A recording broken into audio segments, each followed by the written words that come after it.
इस सवाल को ध्यान से समझना, आप परख सकोगे। एक छोटा सा उदाहरण है, जैसे कि अभी आपको बताया कि जब शैतान यीशु को परखने के लिए लिखा है, जब एक इंसान उपवास करता है तो ये साफ हमें पता चलता है, जब एक इंसान उपवास करता है तो परखने वाला पास आता है। कौन? शैतान। परखने के लिए वो किसी को भी यूज कर सकता है।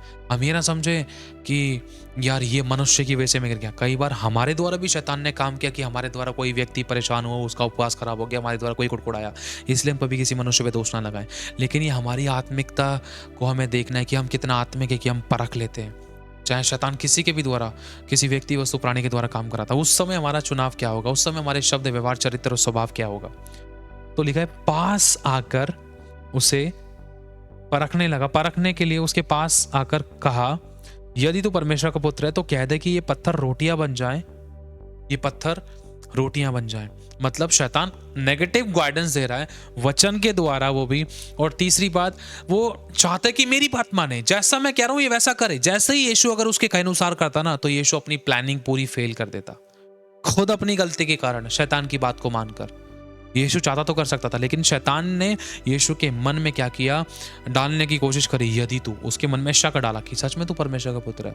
लेकिन यीशु ने ये नहीं सोचा कि मैं तुझे क्यों प्रूफ करके दिखाऊं कि मैं खुदा का बेटा हूं या नहीं। समझ पा रहे हो? उसने शैतान को, समझ रहे, कुत्ते को रोटी देते ना, उसने भाव तक नहीं दिए, उसने पैर की जूती के समान समझा। समझ पा रहे हो? हमारे खुदा ने शैतान को पैरों तले कुचल दिया। उसने उससे, मतलब उसको जवाब भी देना नहीं चाहा कि मैं तुझे क्या प्रूफ करके दिखाऊं कि मैं खुदा का बेटा हूं या नहीं। तू है वो कौन? तू है कौन? अब उदाहरण के तौर पर समझना कि कभी भी देखो शैतान किस तरीके से प्लान करता है। अगर हम आगे बढ़ते हैं, जैसे कि अभी आप लोगों को बताया, पवित्र नगर में ले आया। मतलब पवित्र नगर अगर प्रकाशन के तौर पर अभी हम देखें तो आसान शब्द में क्या समझ आया?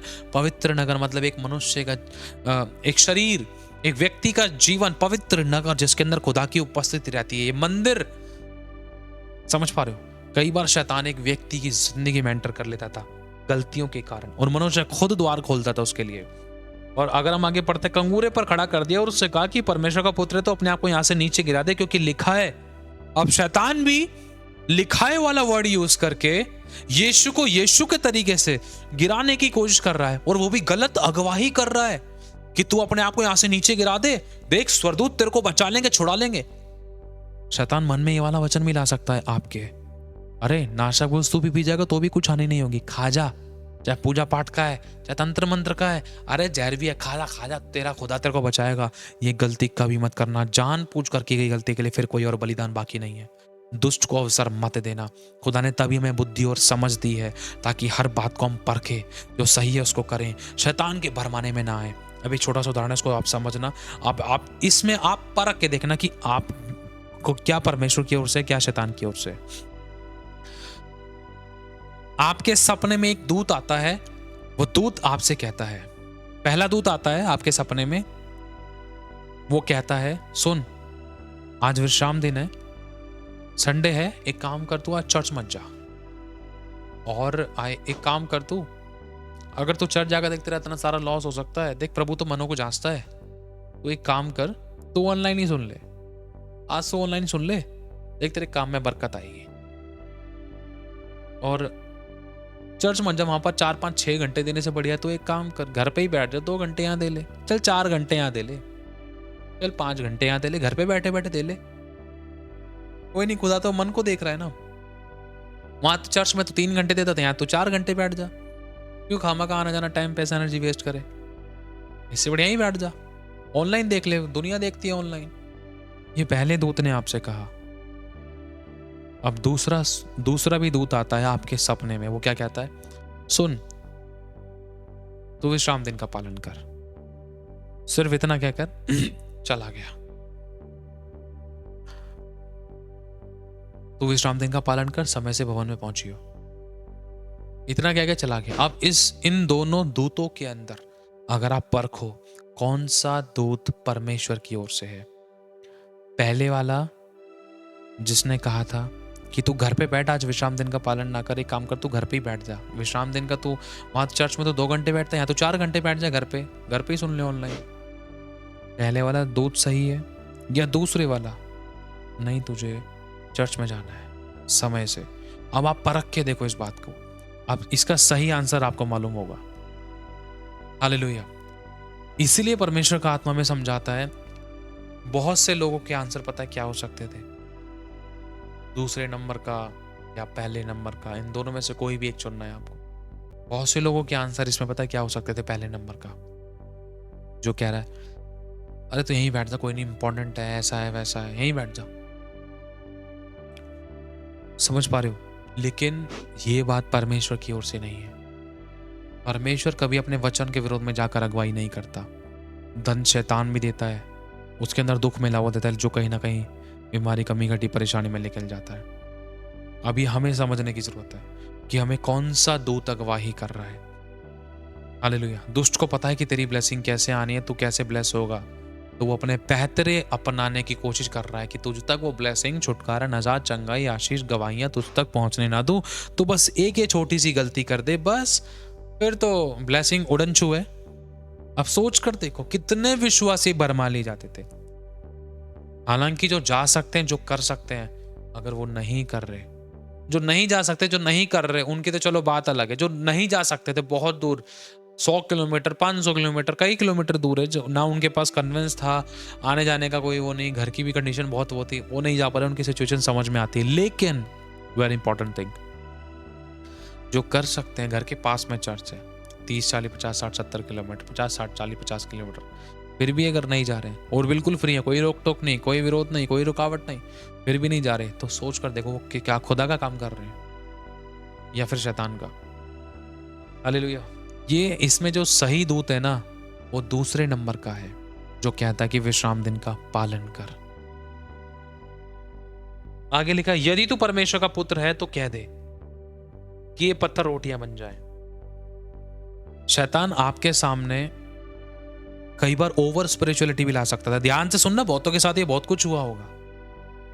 जैसे बीमार है ना, दवाई मत खा, अरे दवाई की जरूरत नहीं है तेरे को, दवाई मत खा, एक काम कर तू बोल, यीशु के कोड़े खाने से मैं चंगा हूं, यीशु के कोड़े खाने से मैं चंगा हूं, प्रार्थना कर, कोई दवाई की जरूरत नहीं है तेरे को। क्या वचन में नहीं लिखा? बस तेरी प्रार्थना नहीं सुनता खुदा। नेगेटिव वाइन्स, डीमोटिवेशन और गिल्टी कॉन्शियस और नकारात्मक विचार, काउंटर वर्ड्स, और एक व्यक्ति को ओवर स्पिरिचुअल करने वाले, ज्यादा सोचो से ज्यादा आत्मिक, और वो भी वचन के बिल्कुल बाहर जाकर। क्या वचन में नहीं लिखा यीशु के कोड़े खाने से मैं चंगा हो गया? तो ये बोल दे, क्यों दवाई खा रहा है, छोड़ दे दवाई, वही मत खा। आप सोच कर देखो मेरी बहन, मेरे भाई, खुदा ने दवाई के लिए मना नहीं किया है। उसने तेल को यूज किया है, उसने अंजीर को यूज किया है चंगाई के लिए, उसने क्रूस को यूज किया जिसके ऊपर सांप लगाया था, उसने लकड़ी के ऊपर। क्या वो खुद नहीं कर सकता था चंगा? लिखा यहोवा चंगा करता है, वो मलहम लगाता है। हालेलुया। वो सब कर सकता है, लेकिन ये होली स्पिरिट डिसिप्लिन है, ये पवित्र आत्मा का तरीका है, उसकी मर्जी वजह से मर्जी चंगा करे। लेकिन जो उसने नेचुरल तरीका बताया हमें, अगर हम ज्यादा ओवर स्पिरिचुअल, अब क्या खुदा ने बोला है कि तो दवाई मत का, तू चंगी हो गई है, खुदा ने बोला तब की बात अलग है। अगर मन में विचार आ रहा है नहीं नहीं तो दवाई मत खा, और हम उसको परख नहीं पा रहे, और हमने इस चीज को फील भी किया, 2 दिन दवाई नहीं खाई यार, हालत और खराब हो गई थी, 3 दिन नहीं खाई, हालत और खराब हो गई थी, अरे यार मन में आ रहा था दवाई मत खा, क्या पता मेरा विश्वास परखा जा रहा हो। ओवर स्पिरिचुअल नो, बिल्कुल मत बनना, दुष्ट को बिल्कुल भी अवसर मत देना। समझ पा रहे हो? परमेश्वर ने डॉक्टरों को भी सेवा के लिए बनाया है। उसको पता है हर एक व्यक्ति एक बार में विश्वास नहीं कर लेता, और प्रत्येक विश्वासी का विश्वास ऐसा नहीं कि वो घर बैठे ठीक हो जाए। फिर भी सब बातें मिलकर भलाई को उत्पन्न करती हैं। ये बहुत इंपॉर्टेंट चीज है, दुष्ट को बिल्कुल भी अवसर ना मिले। हालेलुया। तो तब परखने वाले ने पास आकर उससे कहा, यदि तू परमेश्वर का पुत्र है तो कह दे कि ये पत्थर रोटियां बन जाएं। यीशु ने उत्तर दिया, लिखा है मनुष्य केवल रोटी ही से नहीं परंतु हर एक उस वचन से जीवित रहेगा जो परमेश्वर के मुख से निकलता है। एक बात मैं आप लोगों से और कहना चाहता हूँ, यदि प्रभु आप लोगों को अगुवाही करता है तो आप इस मिनिस्ट्री में अपने बीजों को बो सकते हैं खुशी, आनंद और हर्ष के साथ, बिना किसी दबाव के, बिना किसी ज़ोर ज़बरदस्ती के। अगर आप बोना चाहते हैं तो आपको स्क्रीन पर दिख रहे बारकोड्स के द्वारा आप स्कैन करके अपने बीजों को बो सकते हैं। अगर आपको हमारी अकाउंट डिटेल्स भी चाहिए तो अकाउंट डिटेल के लिए आप वीडियो के नीचे डिस्क्रिप्शन में से आप हमारी अकाउंट डिटेल्स के द्वारा अपने बीजों को बो सकते हैं। और आप लोग अपने अपने 10वें हिस्से अपने अपने चर्चेज में दीजिए, जहाँ कहीं भी आप जाते हैं वहाँ पर ईमानदार वफादार रहें। यदि आप नहीं भी बो पाए इस मिनिस्ट्री में तो भी कोई प्रॉब्लम नहीं है, आप लोग दुआ करोगे तो वो भी बहुत बड़ी बात है। खुदा आपकी सोचों पर भी बहुत आशीष दे, आपकी प्रार्थनाओं के बीजों पर, आपके धन के बीजों पर परमेश्वर बहुत ऐसे बरकत दे, रुकी हुई ब्लेसिंग को ले, किसी बली वस्तु की कभी आपको कोई घटी ना हो, हमेशा भला चंगा रखे और अच्छी सेहत दे। और यदि आपको प्रभु अगुवाई करते तो आप इस चैनल को सब्सक्राइब कर सकते हैं, इस वीडियो को शेयर कर सकते हैं। आशीष पाए, आशीष का कारण बने। खुदा सभी को संभाल के रखे। God bless you so much. खुदा सभी को आशीष दे।